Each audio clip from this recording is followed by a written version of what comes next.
చంద్రబాబు నాయుడు గారు సొంత బావమరిది ఏమంటాడు? అమ్మాయి కనిపిస్తే ముద్దైనా పెట్టాలంట, కడుపన్నా చేయాలంట. అసలు అలాంటి మాటలు మాట్లాడాడంటే లాగి చంపకేదోడు పీకాల్సింది పోయి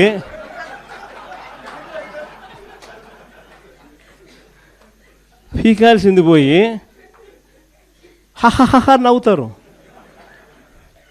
మన చంద్రబాబు నాయుడు ఏమంటాడు? ఆయన కూడా ఆయన మనస్తత్వం ఆయన ఏమంటాడు? యాక్షన్ తీసుకోవాల్సిన చోట నేను చిన్నప్పుడు ఇంతకన్నా బాగా చేసిన అంటాడు. అసలు ఇక్కడి నుంచి మొదలవుతుంది. వీళ్ళకి ఎందుకు ఈ మాదిరిగా జరుగుతూ ఉంది పరిపాలన, ఎందుకు ఈ మాదిరిగా సాగుతూ ఉంది పరిపాలన, ఎందుకు అక్క చెల్లెమ్మలకు భద్రత లేని పరిస్థితి రాష్ట్రంలో ఉంది, ఎందుకు విచ్చలవిడిగా డ్రగ్స్ దగ్గర నుంచి లిక్కర్ మాఫియా వరకు ఈ రకంగా ఎందుకు రాష్ట్రం అంతా కూడా అతలాకుతలం అవుతూ ఉందనంటే కారణం మైండ్ సెట్. వీళ్ళ మైండ్ సెట్లు ప్రజలకు మంచి చేయాలని కాదు, మంచి చేయాలన్న మైండ్ సెట్ ఉన్నోడు ఎవడు కూడా స్కూళ్ళల్లో గవర్నమెంట్ బడుల్లో ఇంగ్లీష్ మీడియం తీసేయడు. మంచి మైండ్ సెట్ ఎవడన్నా ఉన్నోడు ఎవడు కూడా 8వ తరగతి పిల్లలకు ట్యాబులు ఇచ్చే కార్యక్రమం ఆపేయడు. మంచి మైండ్ సెట్ ఉన్నోడు ఎవడైనా కూడా నాడు నేడు పనులు ఆపేయడు. మంచి మైండ్ సెట్ ఉన్నోడు ఎవడైనా కూడా పిల్లలకు 3వ తరగతి నుంచి టోఫుల్ చెప్పే కార్యక్రమానికి ఎవడు ఆపేయడు.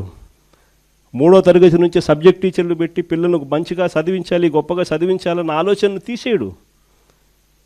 వీళ్ళ మైండ్ సెట్ సరిగ్గా లేదు కాబట్టి ఇవన్నీ కూడా ఆగిపోయాయి.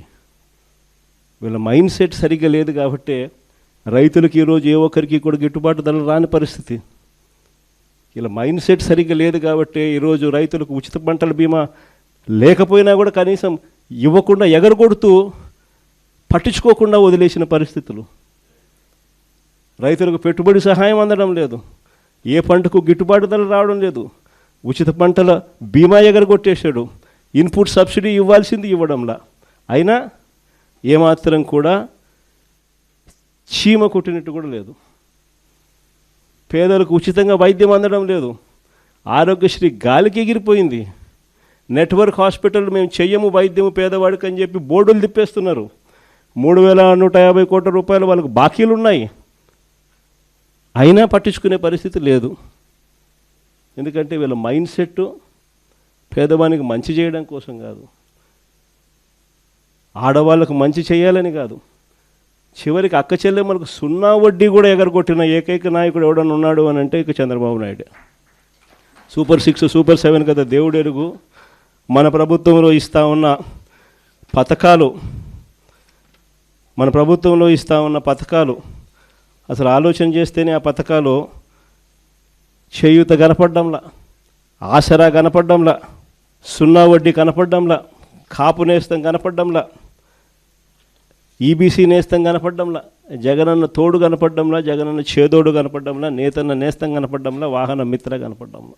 ఇల్లు కూడా సైతం మనం చివరికి 31 లక్ష ఇళ్ళ పట్టాలు ఇచ్చి 21 లక్ష ఇళ్ళు శాంక్షన్ చేయించి 10 లక్షల ఇళ్ళు పూర్తి చేసి మిగిలిన ఇళ్ళన్నీ కూడా వివిధ దశల్లో తీసుకొని వచ్చి వేగంగా నడుపుతా ఉన్న ఇల్లు కూడా కన్స్ట్రక్షన్ కూడా ఆగిపోయిన పరిస్థితి.